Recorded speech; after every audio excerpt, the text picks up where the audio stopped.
Hey, everybody. Good morning, good afternoon, good evening. Welcome to Beekeeping for Newbies. Thank you so very much for taking the time to listen. I do appreciate you. And as always, feel free to reach out, Jeff at beekeepingfornewbies.com. That's NEWBEES.com. You can also go check out our homepage, beekeepingfornewbies.com. We've got links to all of our in the news articles that are posted up there. We've got the link to the Discord room and a couple other pieces of info in there for some social media links and YouTube and all that fun stuff. So definitely catch up with us over there. All right, everybody, this week we have episode 58. It is our interview with Charlotte Wiggins. For those of you who may remember from before, Charlotte is a master beekeeper, and we had her on a while back to talk all about beekeeping, had a really fun discussion with her. We talked about a couple of books that she's written, things for starting a new bee club, and then another book for beekeeping skills and things. And we decided to bring her back again. And well, she decided to grace us with the opportunity to have her on again, I should say, for a second visit, because Charlotte, in addition to being a master beekeeper, is also a master gardener. We were talking in our Discord room, and a few people had made some comments, asked a few questions around how can we do things within the garden that will not impact the pollinators, things that we can do in the garden that would be herbicide free and more natural solutions. Charlotte also being a master gardener, I thought she's the perfect person for the job. So I reached out to her. I definitely recommend having a pen and paper handy if possible, because there's a lot of information that you're going to get today. I mean, we're talking about bees, birds, butterflies, caterpillars, cicadas, everything is in this today. If you can think about it and it's in a garden, we're talking about it. So ladies and gentlemen, back by popular demand, Charlotte Wiggins. Charlotte, welcome back. Jeff, thank you so much. It's a delight to be back. Well, we are super excited to have you on. I think I mentioned to you before that we had just overwhelmingly positive feedback from last time, and we were chatting in our Discord room the other day, and a couple of folks had some questions around things in the garden. And I said, hey, I've got this friend who might be able to help us out here. So thank you for volunteering to field some of the questions and to just have a fun little chat with us again today. Thanks for inviting me. It's always fun to talk gardening and bees. Well, so what's new out in Missouri? What do you have going on out there? So here in mid-Missouri, the excitement has been about the cicadas. The year 13 cicadas have been eclosing from the ground. I'm on a limestone hillside, so I haven't had very many. So I've actually gone to friends' houses who have wonderful soil, and they've had the whole ground in their yard covered in these lovely little creatures that have been living underground using their little straw mouths to live off tree roots. And they come out every 13 years to basically mate, lay eggs in tree limbs, and then go back down to underground for another 13 years. What's amazing to me is this is part of nature's very complicated web where these bugs reinvigorate nature. We've had 5 years of drought, so these bugs have come out. These insects have come out. They become food for everything from turtles to birds, which then reinvigorates those creatures. They also aerate the soil. They provide holes in the soil so the soil can get water. And they basically trim tree limbs themselves because they make little cuts in the tree limbs to put their eggs. It's just fascinating to see something that you won't see every year. And then, of course, if you're in Illinois, you get to see two different cicada cycles come out. And in Illinois, you don't see that happen once every 200 years. So I have entomologist friends who actually travel to Illinois, very much like people travel to see the solar eclipse. So it's been pretty exciting this summer. That is. Now, do you know, I don't know if you know off the top of your head, but do you know what's unique to Illinois or the area surrounding there that would have that be kind of like the focal point for both the 13 and 17 year coming together at the same time? I think it's just that the cicadas are living there. Oh, okay. They happen to have the two different cicadas that are living in the Illinois area. Gotcha. Okay. Lincoln, they say that the last time it happened was when Abraham Lincoln was president. He's from Illinois. I don't know what other characteristics make it unique to Illinois. Okay. It's funny. I remember being a kid, and I think if I remember everything correctly, I think it would have been the 17-year cicada, and I think I was Yes. probably somewhere in the 14 or 15-year-old range. And I remember my mom and some of her friends had this place they used to go, and they would hang out there, occasionally, every now and then on a Friday night. And it was like a local restaurant, and they had a little bar area, and they'd have live entertainment come in. But one of the things they did up there one time during this is they had like a cicada eating contest. And I remember this story about how they brought them all in, and they had different ketchup and different things they were trying to do with them. And I just thought, well, I guess every 17 years you got to come up with something creative, but I thought that was a little unusual there. Well, you can't eat cicadas.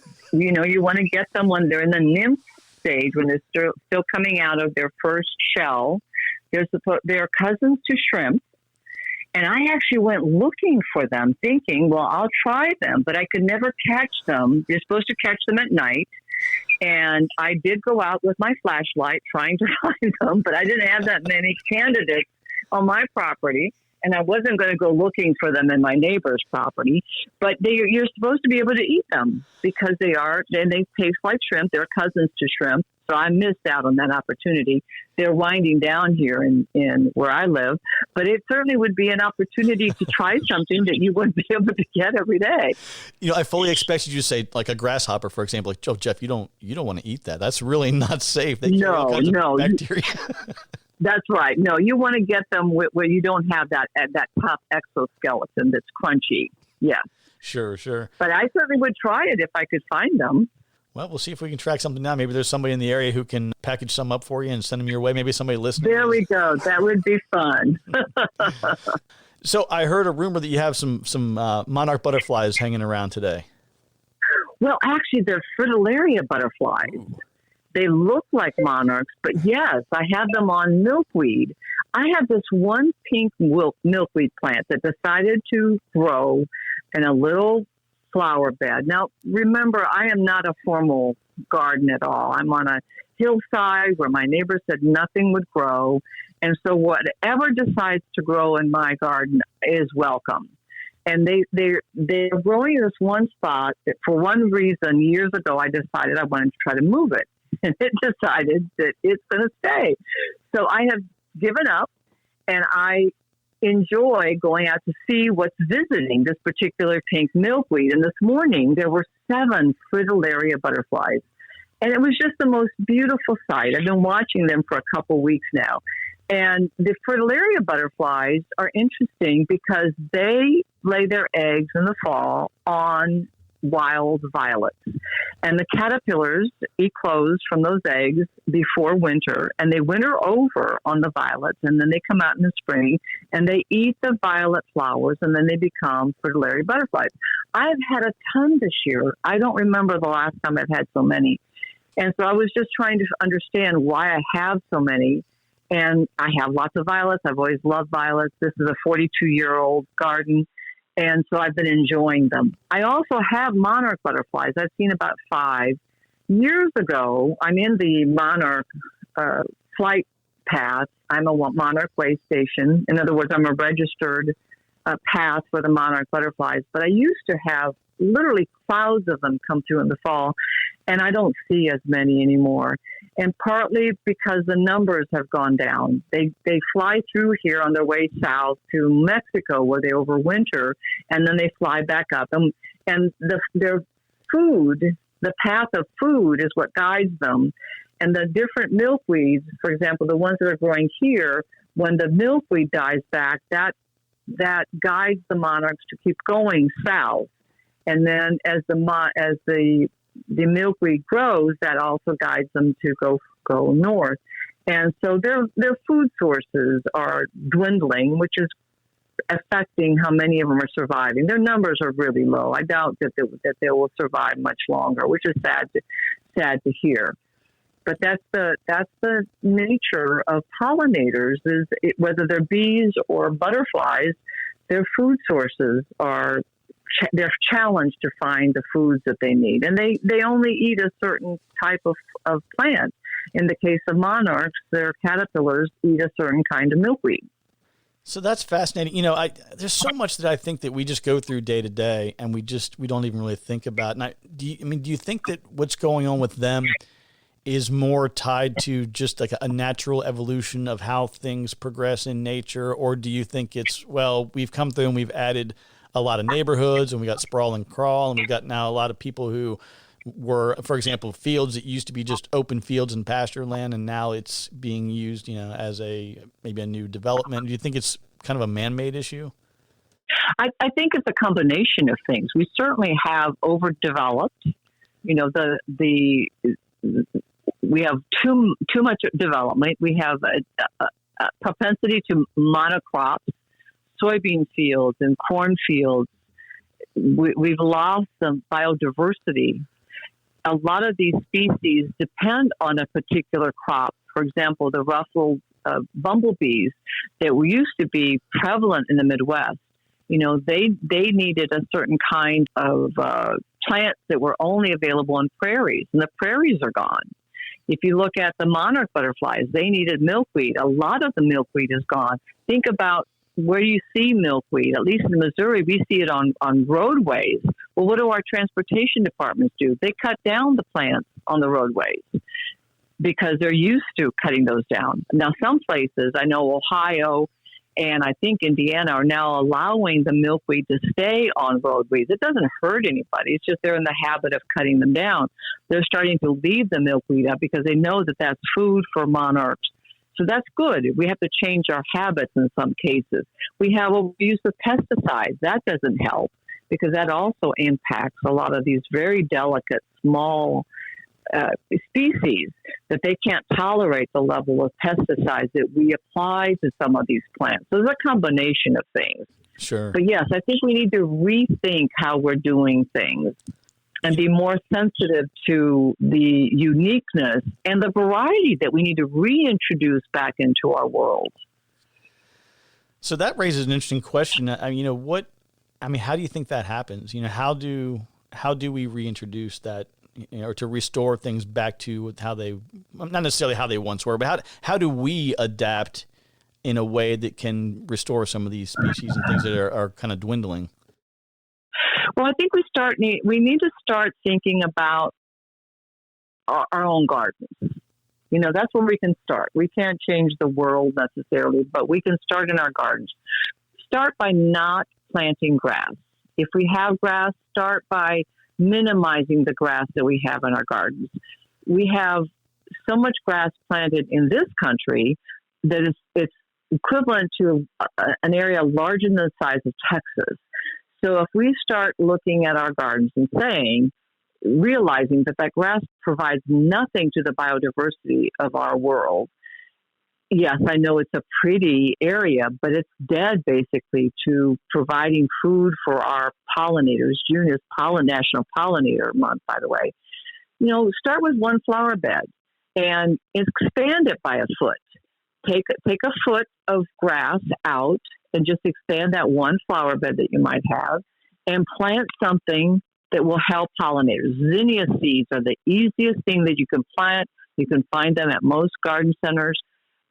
Start with zinnias and take a look at what gets attracted to those zinnia seeds. You can save them once they finish the season, dry those zinnia seeds to plant next year. Once you get hooked on zinnia seeds, you're going to try something else. There are a lot of seeds you can plant. You can then look into perennials. Perennials may take 3 years to get them established. They come back every year after you get them established in your area. Get a soil test so that you know what will grow well in your soil so you don't waste a lot of money in planting things. And I think once you start seeing what's happening in your yard, you'll be more and more encouraged to plant more things. I have friends who come over to my garden and just sit on some of the benches I have and watch what's happening in my garden. The birds put up a birdhouse. Birds are wonderful natural pest control. Minimize the use of chemicals in your garden. Have the balance. Sometimes we strive for perfection in our garden. We should be striving for balance. A birdhouse will bring birds that will then eat the caterpillars of things that you don't want in your garden. And it will take a little time, but be patient. You can strive for that. I haven't used chemicals in my garden in 40 years, and I don't have any problems. So that is actually a perfect segue for one of the primary reasons, and I think I mentioned it to you earlier. I had so many folks who reached out and they said, Jeff, it was so great having Charlotte on the show. Thank you so much. When is she coming back again? And oh, good. And when I had mentioned, I said, hey, you guys know that she's not just a master beekeeper, she's a master gardener as well, because we had this discussion that popped up in the Discord, and people were specifically asking, hey, what do you recommend for pest control in the garden? What kind of natural herbicides are there? And that's where I said, I've got a friend who might be able to help us out with that. So, well, what do you, I mean, I know that's a very broad subject, but I'll just turn the reins over to you, and you can let us know what you think. Sure. So Japanese beetle season is coming up. Those are beautiful little iridescent green bugs that decimate a lot of people's gardens. They eat rose of Sharon, roses, anything that's edible in your garden, they seem to take over. And I think it was in 2014 that I noticed them in my garden. Actually, one of my brothers, I have two brothers. One of my brothers was visiting, and he's a big gardener, and he looked at one of my rose of Sharons, and he said, well, you've got something eating your rose of Sharons. And I said, oh, yes, I go out with soapy water in a coffee can early in the morning, and I knock the coffee can under the rose of Sharon bush and knock the Japanese bugs into the soapy water and get them off that way. Now, it doesn't help that particular year, but it prevents them from burrowing into the ground and forming grubs that will then hatch and out and form more Japanese beetles the next year. The other thing that I did was I bought nematodes. You can find them that will particularly kill the grubs that are the Japanese beetle grubs. And if you treat, I think the ones I bought were $24 or $25, and they treat 100 square feet. And then you could take some of that soil the next year and then treat another 100 square feet if you don't want to buy, the nematodes for your whole property. You can also get milky spores, and that will treat the soil. Again, these are natural biologics that you're adding to your soil, and they will dissolve the grubs that are in your soil that produce Japanese beetles. And I have not had any bugs 2 years after I did that. I joke about I have three, Harold, Eunice, and Margarita last year. I just don't. And if I see them, I will pick them and dispatch them. Yeah, I do walk through when I know to start looking for them, and I get rid of them. I don't let them sit on whatever plant they are. I do get rid of them. And I don't have chickens, although chickens like to eat them. You just get rid of them. Now, aphids is another bug that people get very upset about. And I like to see aphids in my garden because I want ladybugs. And I do have a little population of ladybugs. And that's what I mentioned, balance. If you want to have ladybugs in your garden, which are good to have, you need to have a food source for them. And they eat aphids. So if I see aphids, I know I'll be able to support the ladybugs in the garden. So you have to be careful about getting rid of all of the bugs you don't like because you need to have food for them. Hornworms, tomato hornworms. Oh my gosh, more people bemoan tomato hornworms, right? Nobody wants tomato hornworms. And I have had tomato hornworms for years, and I love to see them because they turn into hawk moths, which are beautiful pollinators. And this year, I think I've got 4 tomatoes. And what I do is I talk about setting one tomato plant aside, and I will I'll put my tomato hornworms on that one tomato plant. I separate it from the others, and I will give that tomato plant to the tomato hornworms so they have food, so the caterpillars can become the hawk moths. And at the end of the season, that tomato plant will come inside for the winter. I will winter over one tomato plant. And I've had one tomato plant that's wintered over inside for 5 years now. They're perennial plants in Peru, right, where they're native. But here in the Midwest, I'm in hardiness zone 6B now, they can't winter over outside. So I normally bring one inside, and the tomato hornworms have something to eat. They stay off. If I find one on the other tomatoes, I pick it up and take it to the sacrificial tomato plant, and they get to something to eat, and then they disappear, and then I get to see the moths later. But they, people want to crush them, and they do all sorts of crazy things to them. Remember, they're just like the caterpillars of monarch butterflies or anything else that you might, swallowtails, that you might want to have in your yard. They are pollinators. So don't destroy them. Just give them a food source and let them be. It just amazes me how we want to vilify them when they're just like any other pollinator. I had no idea. I would get them and toss them. Get out of here. What do you do? Because they're not, I know. Yeah, they're not very attractive. So they're not cute and fuzzy. No. Well, and there's a parasitic wasp that'll lay eggs on hornworms, and people are always looking for those parasitic wasps. And that is part of nature. Again, it's that balance that nature provides, that the worms, the hornworms get on plants, and the parasitic wasp will lay eggs on the hornworm, and then the hornworm will basically get eaten from the inside, and that's okay. But if you still want to have some of the moths, you need to feed the hornworm. It needs to have food. It's not going to be able to become a moth without a food source. And my gosh, let's face it, how many of us have way too many tomato plants? I know I do. And so, when I get that 6-pack at the farmer's market, I always say, okay, one of those is for the hornworms. Because even with 5 tomato plants, it's way too many tomatoes.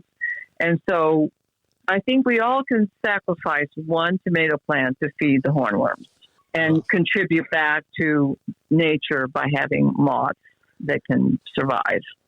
Yeah, I definitely have to look up and do some more research. I want to see what that moth looks like. I pulled up the butterfly here, and that's absolutely beautiful.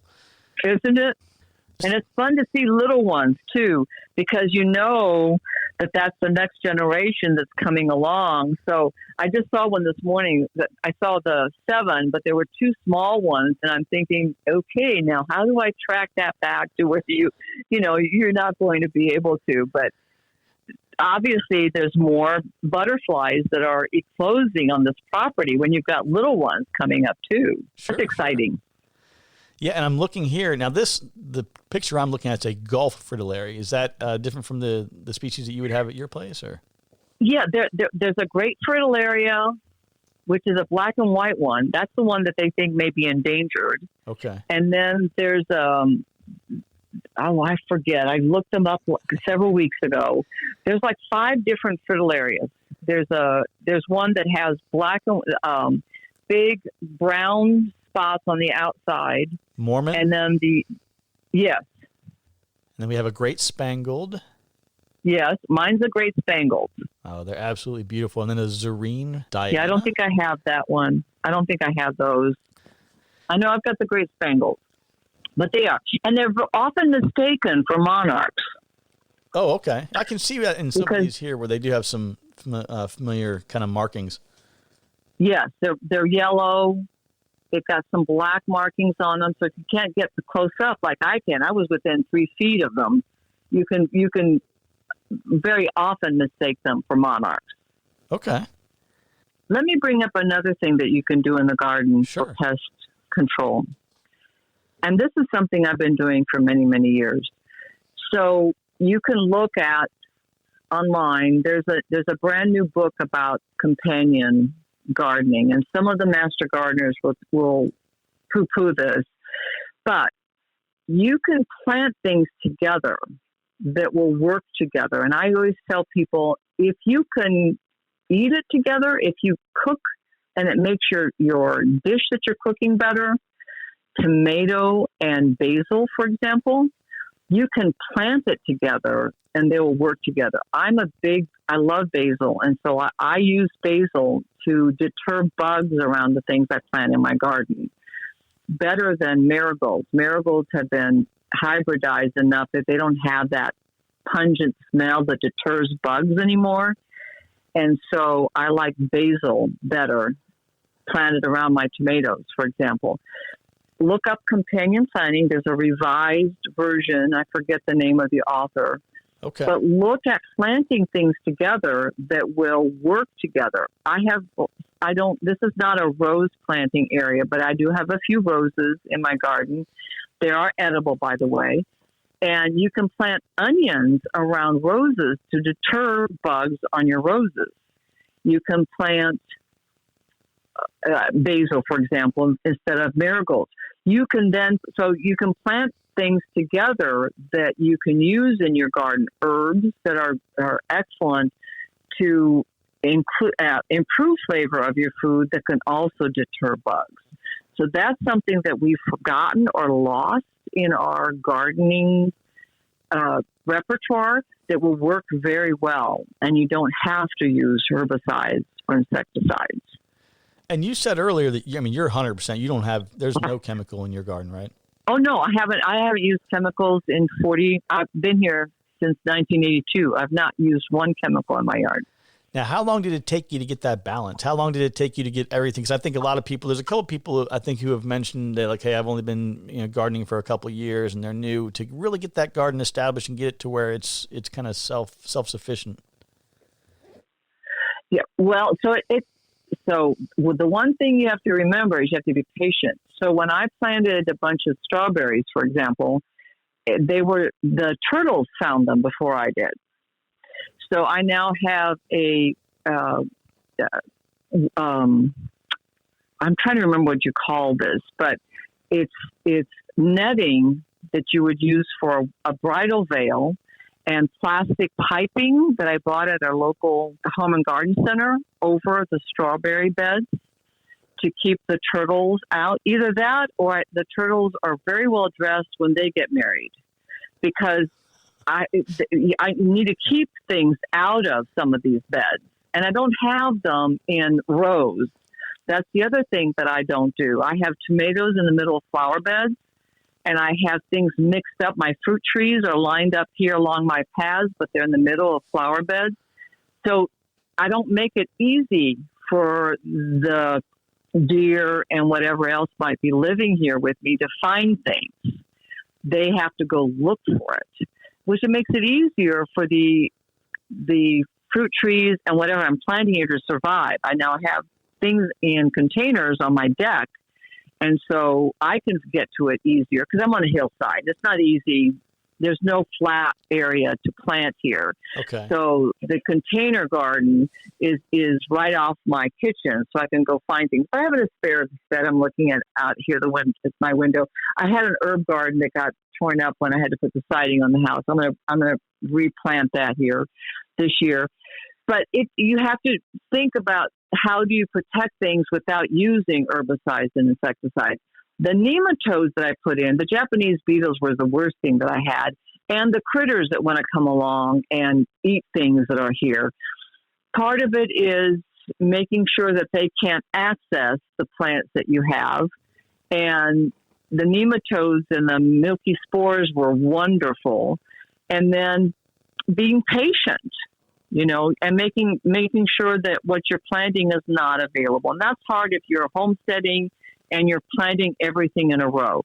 I will tell you that if you plant a row of something, make sure the next row are marigolds, or there's some plant or basil that's going to deter bugs.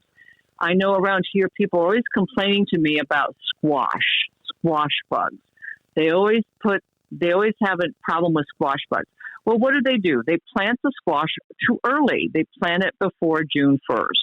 That means they're planting it when the temperature is not hot enough to deter the bugs themselves. And they're also not checking under the leaves of the brand new squash plants where the eggs are being laid.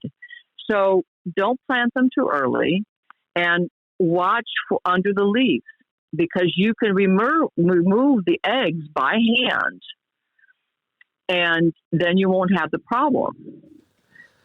So it does take a little bit of time. It takes vigilance on your part. It takes knowing when to plant them and patience. Yeah. So do you recommend that, like what you just mentioned with the squash, to, you talked about, not monocropping and not having single things in an area. Yes. If you had an area where maybe one year you're growing, one thing, it almost sounds like it's a really good idea for a lot of reasons. Not just for some of the, what do you call it? Sort of like the biodiversity of the soil and things like that, but it's also, hey, there are things that may be attracted to that. So if it's not there the following year, maybe removing that food source from there doesn't allow them to have a reason to stick around, kind of. Oh, absolutely. You need to rotate your crops. Yeah. Never plant more than 2 years in the same spot. Okay. Because if you do, the bugs that might get used to that food source will establish themselves in your soil, and then they will just come back because they've got a food source there. So you want to rotate that, and you want to make sure your soil's healthy. So if you do nothing else, even if you're container gardening, you need to be composting. We throw 40% of our food away in this country. And so if you don't compost that food, and I joke about your freezer has a drawer that comes out, they don't have it marked, but that's your composting drawer. and that you put a bag in there, plastic bag, you want something you get at your grocery store, and whatever kitchen scraps that you have, you throw that in that bag, and when it's full, you take it outside and dig a hole around whatever tree you have, or maybe a flower bed, make a little trench, and you throw that stuff in there and you cover it up. And if you have creatures around there, they might find it, put some rocks on top of that, and that'll get you in the habit of composting. And then once you are comfortable doing that, get yourself a 5-gallon paint bucket from your store, make sure it's food grade, put some holes in the bottom, get yourself a lid. They sell them with lids. I think they're like $5 lid and the paint gallon container, and then start throwing your kitchen scraps in there. Throw some leaves, dried leaves in there. You want 50-50. Put some water in there to put the lid on there. Put a big rock on top or some bricks, and you're starting to some compost in there. It will start cooking, and when it's nice and dark and black, you can then scatter that on your flower bed, and then you'll graduate to something bigger, maybe a 55-gallon drum, or you can buy composters now. That's what you need. That's what's going to feed the little microorganisms that are in your soil and keep your soil healthy. And they'll take care of whatever bugs are in your soil as well. That's probably the biggest thing that you can do to keep your garden healthy and your soil healthy. Most definitely. And then you don't need to go get fertilizers. You want to have your compost. I just planted, well, this is funny. So every year I add dwarf fruit trees to this hillside, and I do it. And I have a neighbor that just shakes his head when he says, well, what did you plant this year? Because it's a limestone hillside, and I do have fruit trees. Some of them do really well. And some, you don't even know if they've survived. Well, I was cleaning out this little garden area right in front of this window, and I found this cherry tree. It has more zigzags in it than a zebra does. Okay. It's a dwarf cherry tree, and I remember planting it, and I forgot that I planted it because it died back, and it takes a while for roots to establish themselves on this hillside. So the top can die back, but the root is struggling and surviving, and then all of a sudden the top starts growing. So I say it takes the roots first to grow, and then it will take some time for it to shoot, for the top to grow, and then it will take some time for it to fruit. So root, shoot, fruit. Well, this little cherry tree apparently survived, but it's got the strangest looking trunk to it. And I must have planted it 15 years ago, and it's a whole maybe 3 feet. And I looked at this little thing and I said, okay, you've survived this long. So I trimmed the dogwood over it. I gave it a little stake. I went out and gave it some compost. And I'm going, okay, you and me, buddy, we're going to make it. The little tree that could, huh? The little tree that could, and my neighbor was over here the other day, and he looks at this thing and he goes, "That's the ugliest trunk I've ever seen." And I said, "Don't you talk like that in front of my cherry tree." And it's the resilience of nature. I could have sworn this thing died and was not going to make it, but I mean, it is sitting here and it's going to grow. And I was looking through my diary trying to figure out what year I planted this, probably 15 years ago. And it's still sitting here. Now, in another 5 years, it might be putting some height on it. It could take that long for these roots to find themselves to this limestone hillside. But the compost may make the difference. I don't remember. I know I put compost in when I planted it, but I have not been giving up compost since then. Okay. So the cherry tree that's 5 feet, maybe 6 feet to the right of that has been getting compost, and it has cherries on it. Oh, wow. So because I knew that one survived. So I'm going to be making sure it gets a little more compost throughout the season. So composting, you don't need to go buy anything. Maybe 5 gallons, $5 to buy your food grade bucket at your local garden center or your local big store, and you're making your own compost so that you can feed your own garden. Is worth every penny that you spend. So as a testament to that, and I'm a huge fan of composting, and when I lived in a rural area, we had just moved in. We had a it was our first single family home. The kids were still really little. And in fact, we only had one of them at the time. 2 of them hadn't even been born yet. But we had a nice little 1 acre area, and I took some 2x4s and I went out back and I surrounded it with chicken wire, and that was the beginning of my compost. And I would good for you. Oh yeah, all the leaves in the yard and all the food scraps and everything went in there. And of course, we started a garden, and the garden really wasn't super great for about the first 2 years. But about year number 3, I had this huge, huge area of compost now. And to hit the bonus round, my dad shared a property line with the horse farm. And I said, "Oh, nice." Yeah. So I said, "Hey, Dick, can you do me a favor?" He says, "Yeah." And I said, "Can you talk to the folks over at the horse farm and see if they wouldn't mind giving me some manure?" And he says, yeah, no problem. So he calls me back, a couple of days later and says, "Hey, I need you to come by the house here and help me out with something." And I said, okay, that was not uncommon for him to ask for a hand. And he was about 20 minutes away. So I go over there and he goes, "Hey, look in the back of the truck." And I look in there and he has a bed full of manure. Ooh. And we hit the jackpot. So I took all that horse manure back, threw that into the compost, and then the rest of it went into that year's tomatoes and the rest of the garden. The tomatoes that I had were the biggest tomatoes that we've ever had that year. Yep. Isn't it amazing? It's magic. It really is magical. Oh, it was something else. I just couldn't believe it. But, when I moved to, more of a suburban area, it wasn't quite as practical to have that large, what do you call it? That large 8 foot by 8 foot kind of space. So I have one of those that's a little container that sits up, little legs, and has a little crank. You can turn it every now and then. And that's great. It's great for around the house. But your 5 gallon container, what I love about that is it's very mobile.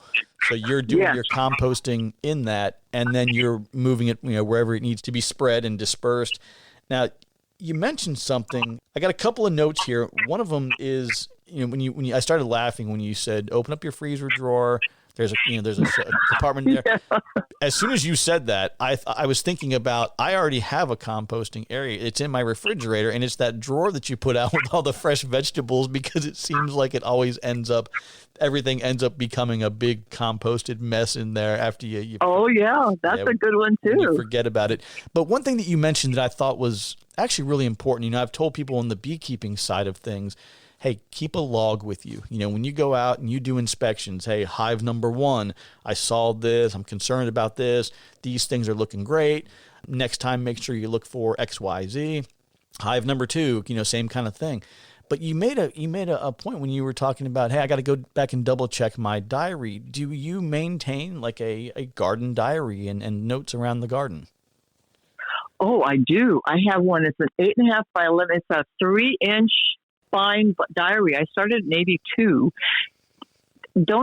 Some years I was more detailed than others, but when I buy something, trees or do something particular, arbors, or put a pond in, or that's all noted in the diary. I have the same diary for the house. If the alarm system gets fixed, I'll have who comes by and what they do, because I don't always remember what year it was, how much I paid. So I do keep the diary in the garden. As a matter of fact, that's what I'm looking and still trying to find what year I put this little dwarf cherry tree in, and I'll have a note in there.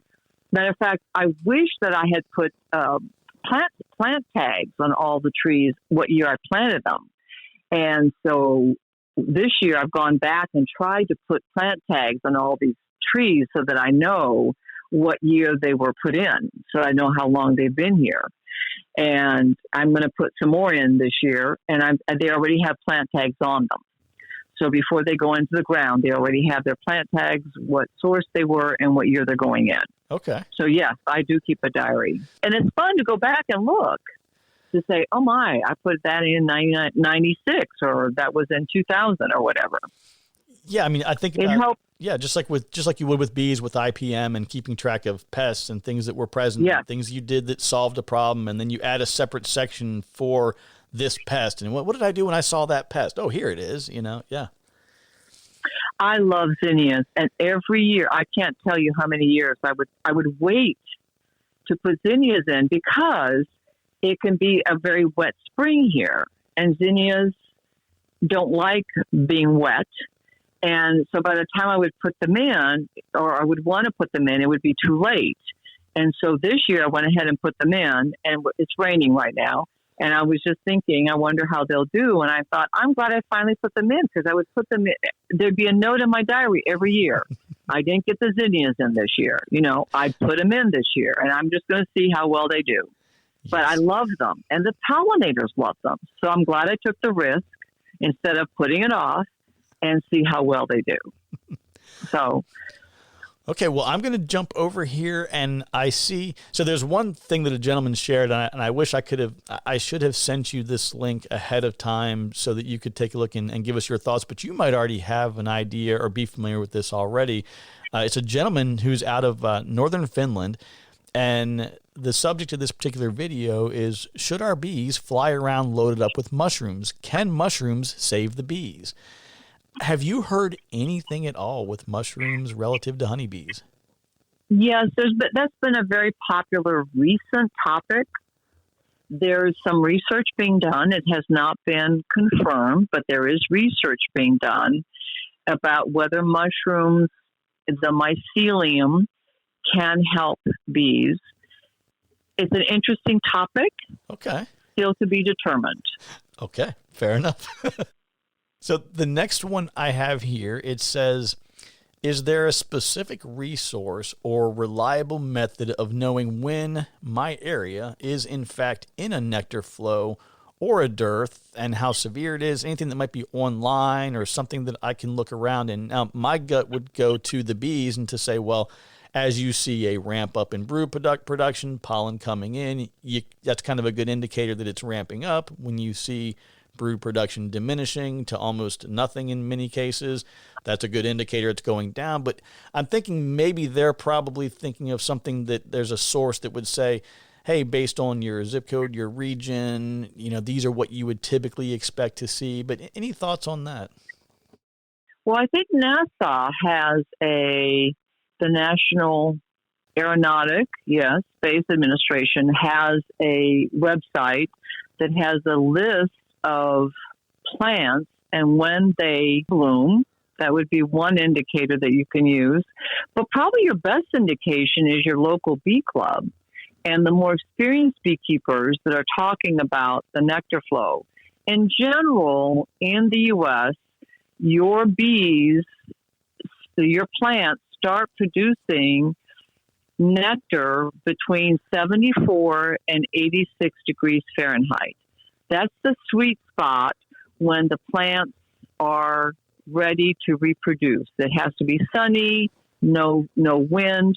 They have to have enough moisture in the soil, enough water in the soil so that they're not stressed. They're not stressed by wind. The plants themselves are ready to reproduce, which means that they're producing pollen, and they produce the nectar to attract the pollinators, where they're going to move the pollen from plant to plant. By the time the temperatures reach 86 degrees, and that is the magic number, especially if it's very windy and it's really, the humidity is hot, it could be high, it could be even less than 86 degrees, but the 86 degree temperature is the point at which the plants shut down the nectar and the pollen production and go into survival mode. Most plants do. That's when the pollen and nectar production stops. They will also stop if there's a lot of rain. The rain will wash the pollen away and wash the nectar production away, and it will take the plants a little time to restart the production of that, assuming that the conditions are correct for them to want to reproduce. So you need to talk to people in your area who are more experienced at that and who are watching what's happening within your hives about the nectar and pollen production. If you're not experienced at that, you can actually watch what's happening within your hives to see what your bees are bringing in and what they're storing within the frames to know what's happening with your nectar flow. But if you're not experienced at that, talk to your local bee clubs. Most of your beekeepers will be talking about your nectar and your pollen production and sharing that with other people. Yeah, I think that's a great suggestion. That's one thing I've been a big proponent and advocate for from the very beginning. When we first started the podcast, I said, hey, get out there, join a bee club, talk to local people. And you hit several nails on the head there with everything you just said. You know, one of them being, for example, where I live, I can talk very specifically about everything that is happening right here at my house. And it's really easy for me to tell you about when the flow starts and when things tend to end. But because of the fact that I'm in a unique situation, I mean, I live on a peninsula, I'm surrounded by water, you can drive 15, within 10 or 15 miles of here, the forage is completely different, much more abundant. You don't have to be that far away to actually have a much better experience. With me, I know what's about to happen. Like right about now, we're getting cut off. Right. So, and it's a very different experience. So that was the one thing. The other part is it's a sad thing that I don't admit, and I'm just going to keep this between you and I. I'm not going to tell anybody else about this, but I'm colorblind. I have a red-green color deficiency. And it's tough because you can actually see the pollen coming in and you say, oh, there's some oranges and some yellows and there's a little bit of red over here. And if you know what those colors are, you can quite often map those to a chart of some sort that says, hey, if you're seeing these colors, it's most likely these things for your area. Some of us, like me, I just say, I see pollen on those pollen sacs. I think we're good. Oh, man, that's a challenge for sure. Well, the good news is for me, it's a red-green. So I see all the yellows and oranges and blue and all of that. It's just those red-green shades that kind of mess me up a little bit. Well, you're right. Nectar flow is very, very local. And I have a couple of people that I mentor that are 10 miles from where I live. And their experience with what's happening with the nectar flow is very different than what I see. And when they tell me that they start panicking, they're new beekeepers, oh, I don't see anything coming in. And it's like, that's very possible because what's happening weather-wise can be very different than what's happening where I'm at. Where our nectar flow here in mid-Missouri normally starts in May, maybe April, depending on the weather, and goes through June. This year it started in February. Oh, wow. And then we had a little bit of a cold spell, and then it started back up again. And the other thing that people forget is that when it starts that early, mama doesn't have room to lay because those foragers are bringing that nectar in and the pollen in, and they're filling up the spaces. And so swarming starts early because the brood nest is being filled in with the nectar and the pollen, and the queen bee doesn't have room to lay. And what do people do? They stick that extra new super on top, which is okay if it's a new colony and you've got that brood nest box, a deep, or maybe 2 mediums. But if you already have honey from winter that may still be on there, and you're then sticking that super on the top, the queen's not going to cross that honey band. She's not going to cross the super that's full of honey. And so as far as she's concerned, she still doesn't have room to lay. You haven't given her any room to lay. Sure. As far as she's concerned. And so the colony will say, well, we still don't have room to lay. And then they swarm. And then people say, well, I gave her room to lay. Well, no, as far as the colony's concerned, you didn't give them you gave them room, but not room to lay. You need to give the room over the brood nest, not on top of the hive. And so we had some early swarms, and so far so good in terms of this last spate. We haven't had too many swarm calls. Our local club hasn't. And I'm happy about that, because that means I'm hoping that means beekeepers are doing a better job of staying on top of giving, the mama bee the room that she needs. I know people say, well, that's a natural thing for them to replicate and whatever. I say that's the beekeeper's job. We're the landlords. We've got hives and we provide them with room, and that's our job. That's our main job, is to make sure that the queen has room to lay, and we need to make sure that we help them with health. But if we don't do that, we're not doing our job. No, I agree 100%. I mean, we've got, if nothing else, thinking about the fact that if they're not under somebody's care, they're out in the wild and they essentially become big varroa bombs. I mean, right. I mean, and then that affects everybody, and it just goes on from there. And I think that there's an important point that you brought up. Something that I use is to define it is bee space and people space. There's a big difference between when you throw a super on there and like, they have plenty of space. No, that's people space. That's right. Space. All right, everybody. Well, I hope you enjoyed part 1 of episode 58, our interview with Charlotte Wiggins. We're going to take a bit of a pause here and roll things over into episode 59, which will be our part 2 in the continuation of this episode. So stay with us, and we'll look forward to catching up with you guys next week. And remember, I love y'all, and there's nothing you can do about it.